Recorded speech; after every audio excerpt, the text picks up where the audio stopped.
Hello বন্ধুরা, আসসালামু আলাইকুম। আমি সাইফুল ইসলাম। হ্যালো বন্ধুরা, আমি আজকে এসেছি নারায়ণগঞ্জ সোনারগাঁ জাদুঘরে। আপনারা দেখতে পাচ্ছেন আমার পিছনে সেই পুরনো ভবনটা। আপনারা থাকুন আমার সাথে, আমি আপনাদেরকে পুরোটা ঘুরে ঘুরে দেখাবো। ধন্যবাদ। আপনারা দেখতে পাচ্ছেন শিল্পাচার্য জয়নাল আবেদিনের গরুর গাড়ির ভাস্কর্যটা। সোনারগাঁ জাদুঘরের যে সর্দার বাড়িটা আপনারা দেখতে পাচ্ছেন,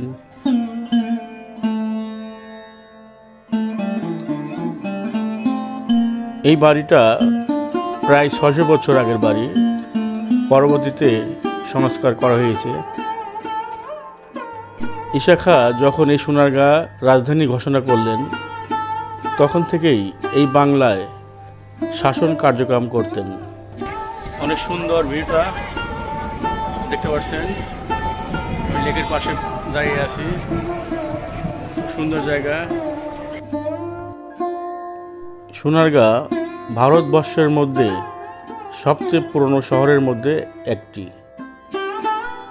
এই ভবনটির কারুকাজ এত সুন্দর, এত নিখুঁতভাবে করেছে, আপনারা না দেখলে বুঝতে পারবেন না।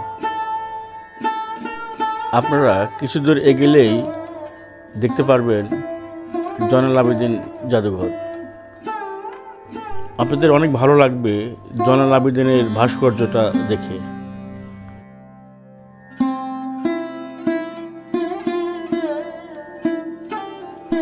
বন্ধুরা, এই জাদুঘরের ভিতরে আপনারা দেখতে পারবেন শত বছর আগের অনেক স্মৃতি। আপনারা দেখতে পারবেন দরজা, আলমারি,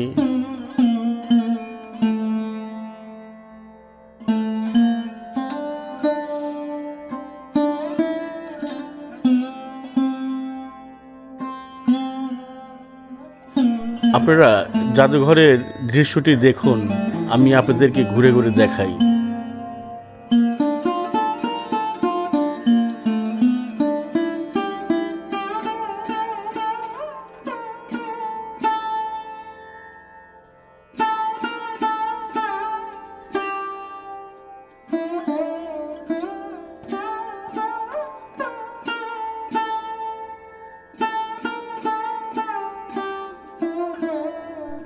আপনারা দেখতে পাচ্ছেন সেই শত বছর আগের একটি পালকি।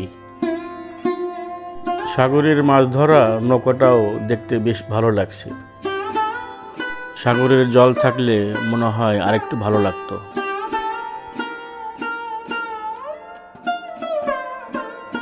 স্বচ্ছ জলের লেকে আপনারা ইচ্ছে করলে নৌকা নিয়ে ঘুরতে পারবেন।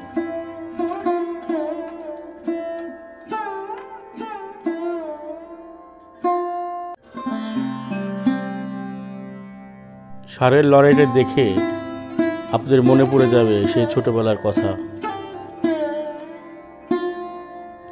লেকের মাঝের দ্বীপে আপনারা দেখতে পারবেন কয়েকটি বাঘ দাঁড়িয়ে আছে। সোনারগাঁ জাদুঘরের পার্কটা অনেক বড়। আপনারা ঘুরে ফিরে অনেক আনন্দ পাবেন। বন্ধুরা, আপনারা এই সোনারগাঁ জাদুঘরে কিভাবে আসবেন? গুলিস্তান থেকে মুগরাপাড়া বাস স্ট্যান্ড নেমে আপনাদের অটো ভাড়া 10 টাকা নেবে। বন্ধুরা, আমার ভিডিওটা যদি ভালো লাগে আপনারা সাবস্ক্রাইব করে দেবেন।